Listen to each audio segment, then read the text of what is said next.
Be me, Rachel. 29 years old. Just got promoted to lead software engineer. 30% raise.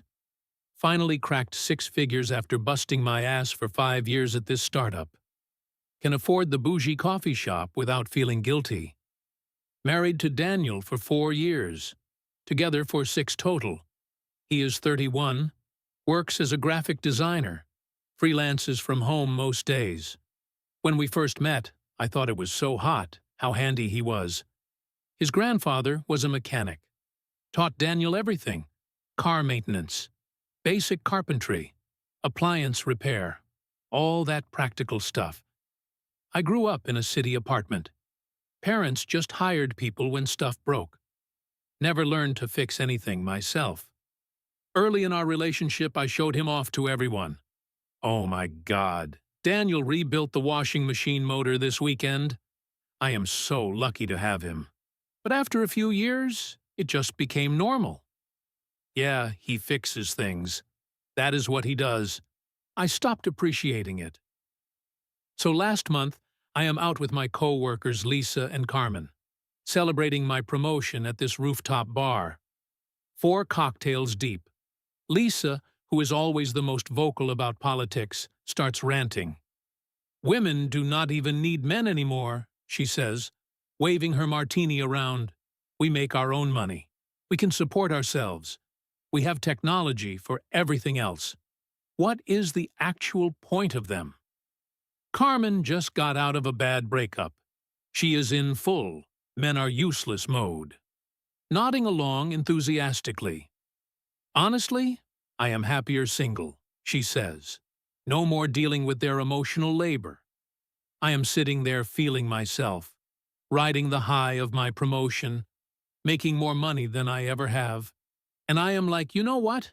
They are absolutely right. I make great money now. I do not need Daniel financially.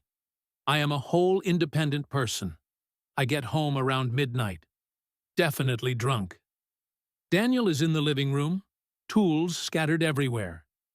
He is fixing the wobbly ceiling fan that has been annoying me for weeks. "Hey, babe, what are you doing?" I ask, leaning against the doorway. "Just tightening the mount on this fan." The vibration was getting worse. He does not look down, just keeps adjusting something with an Allen wrench. I do not know if it was the alcohol or the girl power energy from the night, but I just said it. You know what Lisa said tonight? Men are basically obsolete. Like genuinely, women do not need them anymore. We can handle everything on our own now. I expected him to laugh, or maybe start a playful argument. We do that sometimes. Instead, he just stopped working, put the wrench down, climbed off the ladder, looked at me with this blank expression. "That's so. I mean, yeah, I guess. Financially anyway." "You are doing great." He nodded slowly. "Cool. Good for you." Then he just packed up his tools, went to bed. I stood there confused for a moment, but I was too tired and drunk to think about it. Figured he was being sensitive about me making more money. Men get insecure about that sometimes, right? Next morning, everything seemed fine. He made breakfast. We did our normal routine. I thought he forgot about it. But then the garbage disposal started making this horrible grinding noise. Not a huge deal at first, just annoying when I tried to use the sink. Mentioned it to Daniel that night. "Hey, the garbage disposal sounds really bad. Can you take a look?" He glanced up from his tablet. "Yeah, I heard it this morning. Sounds like something stuck in the blades." I waited. He went back to scrolling. "So, are you going to fix it? I am sure you can handle it." He still did not look up. "You are independent. You do not need men, remember." I laughed nervously. "Daniel, I do not know how to fix a garbage disposal. Neither did I when I first started. I just learned. You can too." He got up and walked to the bedroom. Okay, so he was being petty. Whatever. He would get over it soon. Except the garbage disposal kept grinding for 4 days. Then the dryer started making a squeaking sound. Every cycle it would squeak, squeak, squeak. Drove me absolutely insane. I could hear it from 2 rooms away. "Daniel," I said loudly. "The dryer is making that noise again." He walked past the laundry room, glanced in. "Yep, that is annoying." Kept walking. "Daniel." He stopped, turned around. "What? Are you seriously not going to fix anything because of what I said?" He shrugged. "You said women do not need men. I am just respecting your independence. You do not need me to fix things. You got this. This is so immature. Is it?" He looked genuinely curious, not even angry. "You made your position clear. I am just agreeing with you." Then the car started making a clicking sound when I tried to start it. I would turn the key. Click, click, click. Nothing. Had to call an Uber to work. Texted Carmen. "Daniel is doing weaponized incompetence by refusing to help with anything." She responded. Immediately. "Oh my God, men are so manipulative. Do not give in. Stand your ground, girl." So I did. I decided I would just fix everything myself. How hard could it be? Men act like this stuff is complicated to feel important. I YouTubed how to fix a garbage disposal. The video made it look super simple. Just stick an Allen wrench in the bottom, turn it to free the blades, reset the breaker. Done. I grabbed an Allen wrench from the junk drawer, tried to find the hole in the bottom of the disposal. Could not see anything. Stuck my hand up into the disposal from the top, trying to feel what was stuck. My hand hit the switch. The disposal turned on with my hand inside. I screamed and yanked my hand out. Thank God the blades were jammed. Or I would have lost fingers. My hand was shaking. Daniel walked into the kitchen, looked at me standing there trembling, said, "You know, the switch is right there, right," pointed at the wall switch, and walked away. I wanted to throw something at him. Eventually I found the reset button under the unit, pressed it, jammed a wooden spoon down the disposal, freed whatever was stuck. It worked. I felt smug. See, I can do this. Next day, I decided to tackle the dryer. YouTubed it. Apparently, squeaking means the drum rollers need replacing, or the belt, or the motor. The video was not super clear. I drove to the appliance parts store, stood in the aisle staring at 50 different dryer parts. All looked the same. Pulled up the video on my phone, trying to match the parts. Need help. I looked up. Middle-aged woman, store uniform, name tag, said Karen. No, I am good. Just need a drum roller for a dryer. What model? I did not know. I will just take a universal one. There is no such thing as universal. She gestured at the wall of parts. Dryers have different sizes. You need the model number. It is on a sticker inside the door. I know what I am doing. I grabbed a package that looked about right.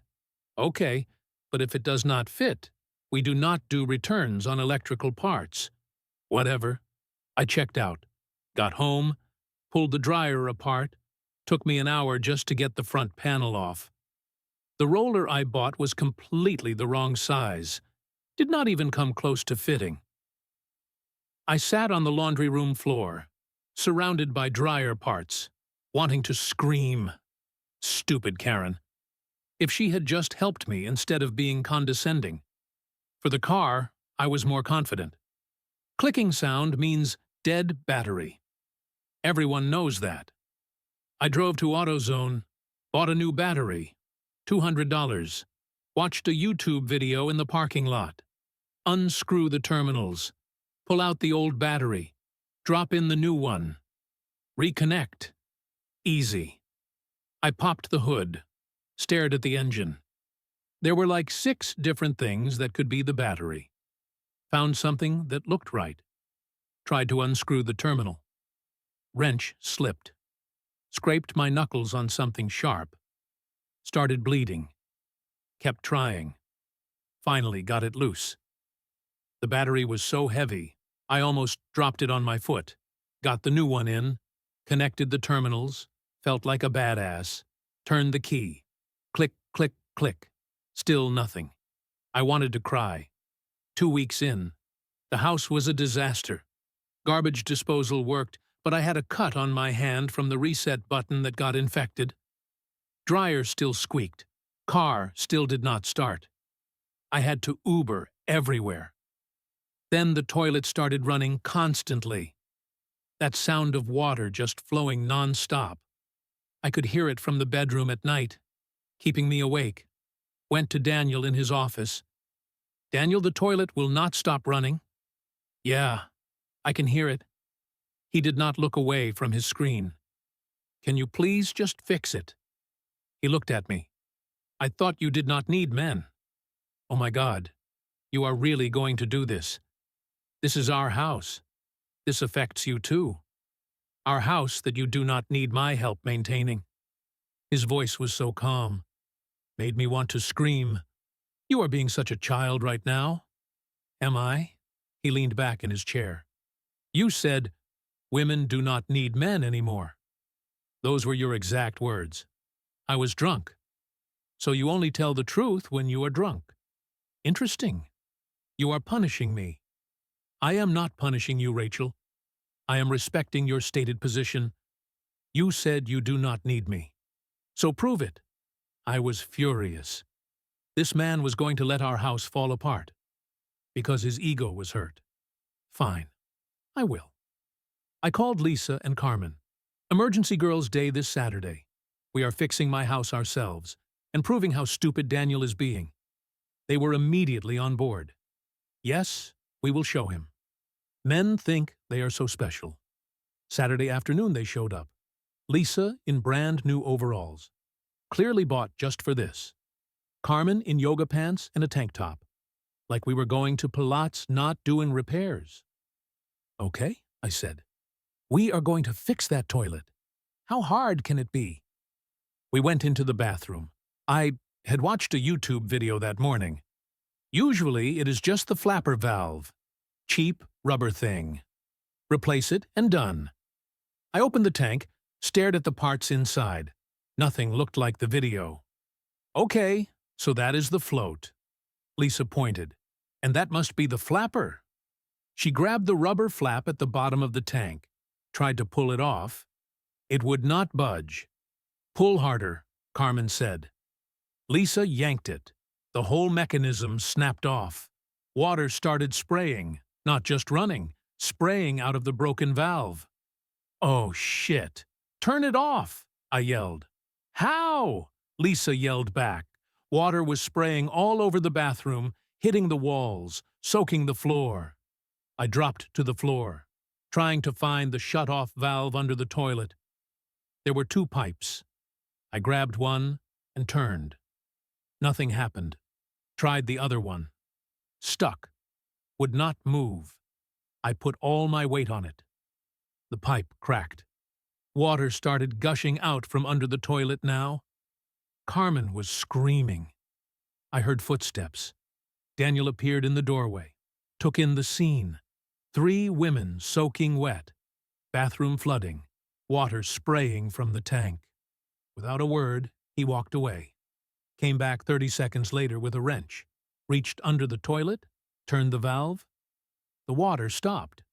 "You are welcome." He left. "A thank you would be nice," I yelled. He did not respond. We stood there in an inch of water, breathing hard. "Okay," Carmen said. "Maybe we try something simpler." We decided to try the dryer. I had watched more videos. You just had to replace the belt. Seemed straightforward. We pulled the dryer away from the wall, unplugged it, took the back panel off, stared at the inside.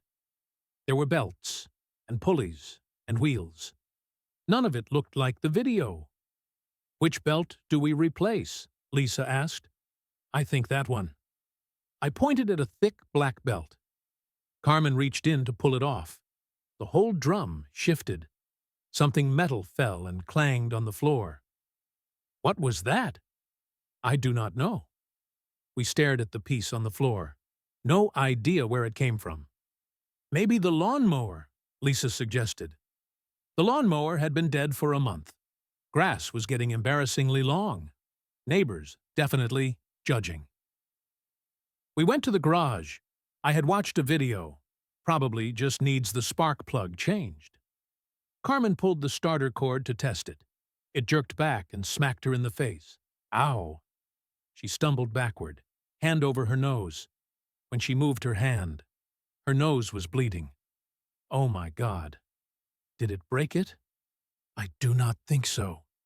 But it hurts. Lisa was staring at the lawnmower. Rachel. What? I think you are supposed to turn the choke thing first. I looked. There was a switch I had not noticed. Whatever. Let me just change the spark plug. I unscrewed the old one. The new one I bought looked similar, but not exactly the same.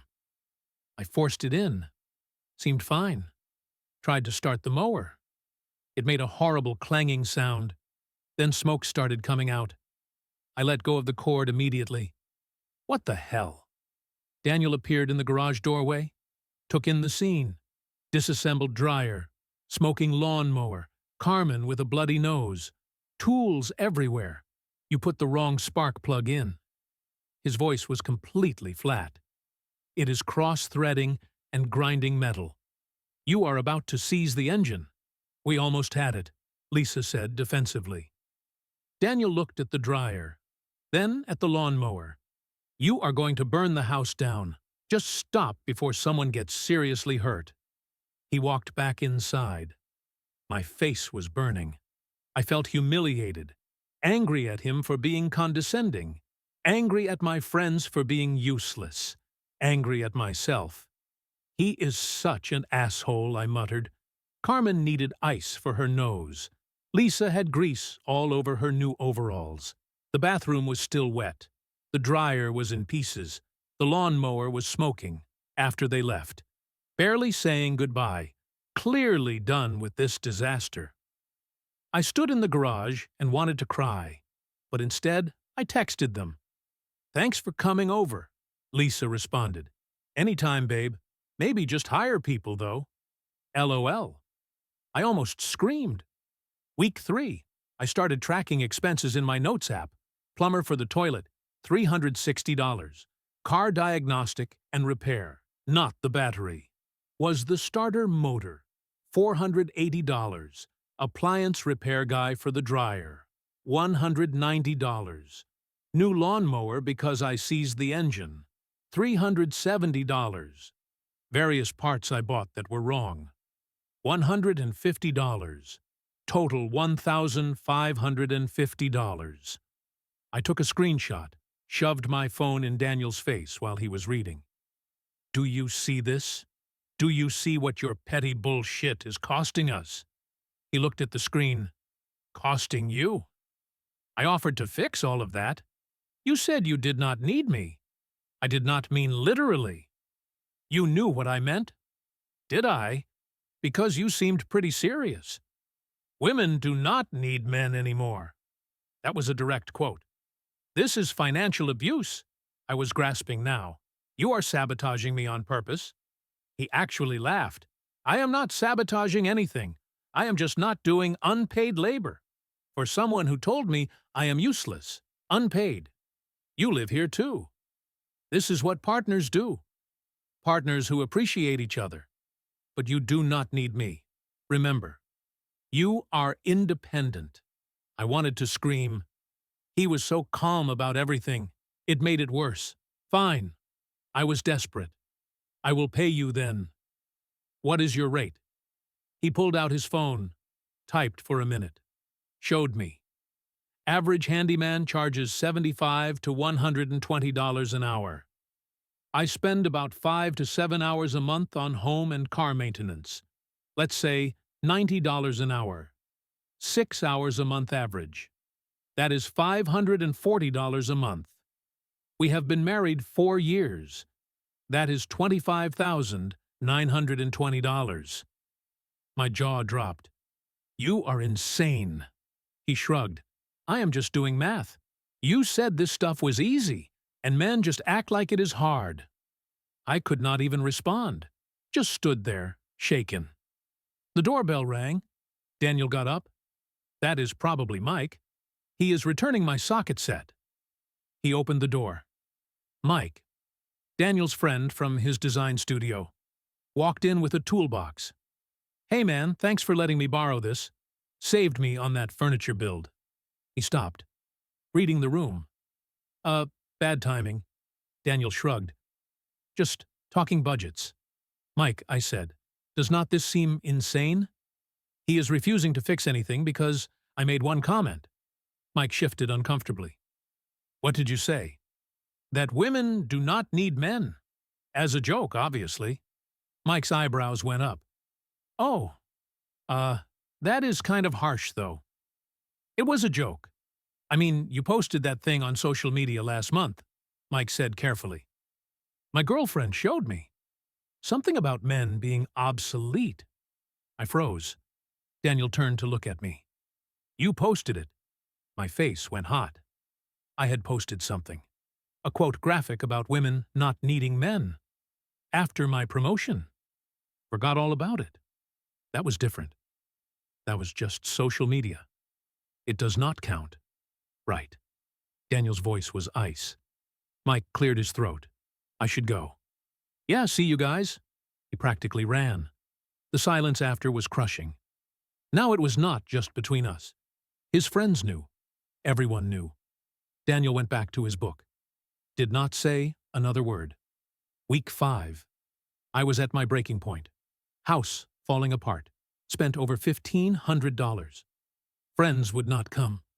Over anymore. I was exhausted. Then the breaker box started buzzing. Not just humming. Buzzing loudly. I noticed it when I walked past the utility closet. Sounded like angry bees. I opened the panel. One of the breakers was vibrating. I panicked. Grabbed my phone. Googled it. Every result said, do not touch it. Call an electrician. Fire hazard. I found Daniel in the living room. The breaker box is buzzing. One of the switches is shaking. He looked up. Which one? I do not know. The one on the left side. He got up, walked to the utility closet. Looked. That is the one for the kitchen. Something is overloading it. Are you going to fix it? Nope. Daniel, this is serious. The internet says it could start a fire. Then you should call an electrician. He walked back to the couch. I am not risking our house burning down to prove a point. He did not even look up. Then you should not have said I was obsolete. I called an electrician. Sunday emergency rate. $450. He found a loose wire in the kitchen outlet. Fixed it in 20 minutes. I could not do it anymore. Could not afford it. House was a mess. I was exhausted. Daniel had not been mean. He had just been consistent. Somehow that was worse. I found him in the garage that night. Okay. My voice was tight. I was wrong. He looked up from his workbench. I took you for granted. I did not realize how much you do. Can you please just fix things again? That it? I gritted my teeth. I am sorry. I did not mean what I said. I need you. He put down the screwdriver he was holding. Do you? Or do you just need a free handyman? That hurt. Because I did not know the answer. Both. I finally said, I need both. Please. He studied me for a long moment. I will think about it.